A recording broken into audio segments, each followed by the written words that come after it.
Every year I get really excited about a few undrafted free agents the Eagles bring in, and I always find myself rooting for them to make the squad. Well, this year, one of the guys I really like is a lock, in my opinion, to make this roster. Still the cowboy, Mr. McLean. You Americans are all alike.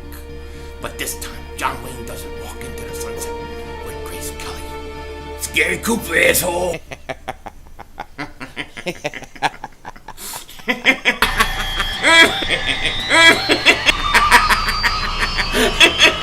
Oh, Diva! Oh, shit! Oh, shit! That was crazy! Happy trails, Hans. Dallas still stinks. Yo, everybody, Lou King Ding back here, and hope everybody's having a great day, a wonderful Tuesday. Oh my gosh, it's only Tuesday. Jeez, it's going to be a long week. It's going to be a long few weeks until training camp starts. I'm super excited about training camp. All I think about is this Eagles roster and what it's going to look like when they take the field, because I think they're a fascinating team. And I know you Eagle fans are probably really excited about training camp. We just need football. I mean, give me preseason. I'll take preseason right now. I just need football. I cannot wait for it to start. But before I get into this video, I want to take a second to wish my daughter Gia, my youngest daughter, a happy birthday. Her birthday's Wednesday, July 10th, and I want to make sure that I tell her happy birthday and I love you. I'm not sure if I'll have a video out tomorrow or not, so I wanted to take the second to just say happy birthday, Gia. Love you, and I hope you have a wonderful day. Now, every year around this time, I always find myself really looking at the Eagles roster, and I always am focusing on the undrafted free agents that the Eagles signed after the draft. I really like the underdog story. I really like the guys who have to rise up, don't get drafted, get overlooked, come in, and they win a starting job. There's just something about that story that is, you gotta love it. You gotta love it. And I always find myself finding guys, on the Eagles team who were basically undrafted or overlooked, come in. I always find myself rooting for these guys to win a job. Last year, I was all about Josh Adams. I wanted Josh Adams to win a roster spot. He came in, he did that. Jordan Mailata was another one. Now, he wasn't an undrafted free agent, but he was a 7th-round pick that never had really played American football, never really even had put on pads and played in a game. So he was like, nobody gave this guy a chance to make the team, and I could not help but root for him, Josh Adams.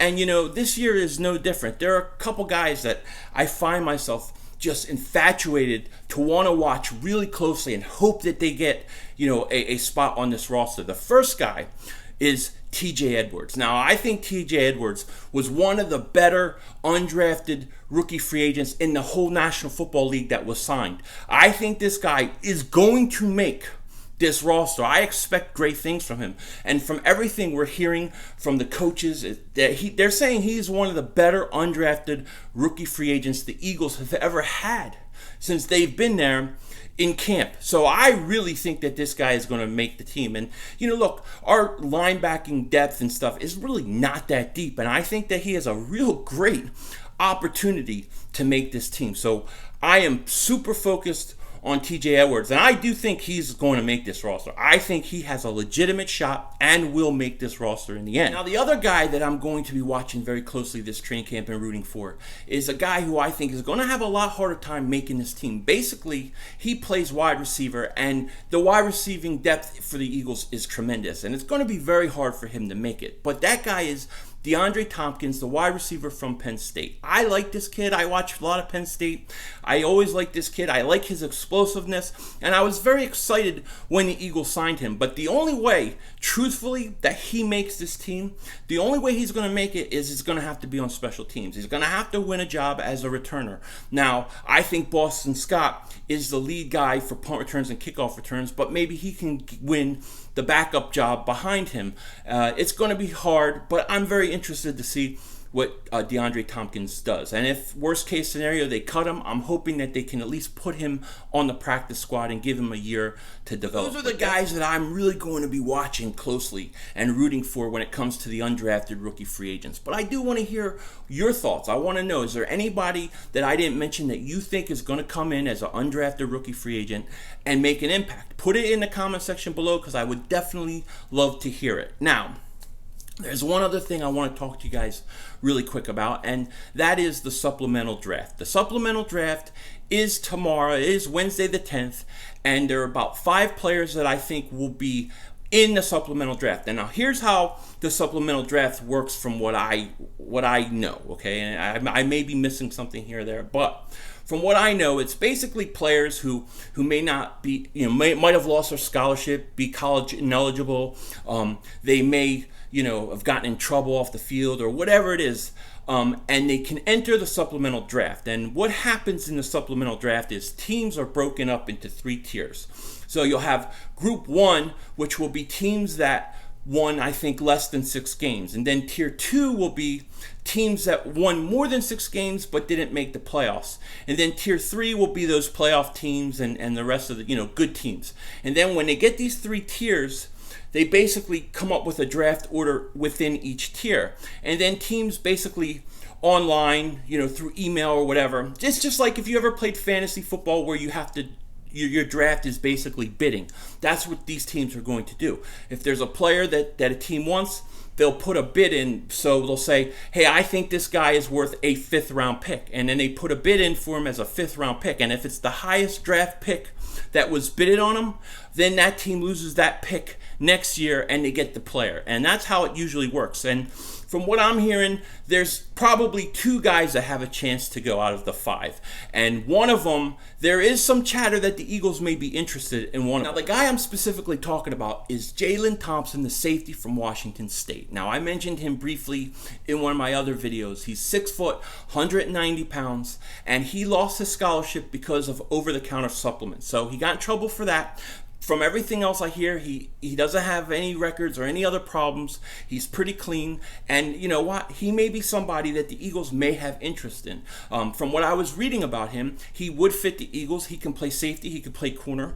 And not only that, but he probably, from what I'm hearing, is if he was in the draft, the regular draft, he probably would have gone somewhere in the 3rd round. I don't know if that's true. This is what some people said, and that's why a lot of people think he's the most valuable guy in a supplemental draft. Now, if it's me and I'm the Eagles, this is what I would do. I have 2 5th round picks, right? I got 1 5th round pick that's mine. I get 1 from the Michael Bennett trade. I also have a bunch of compensatory picks coming next year. I would throw a bid in for a 5th round.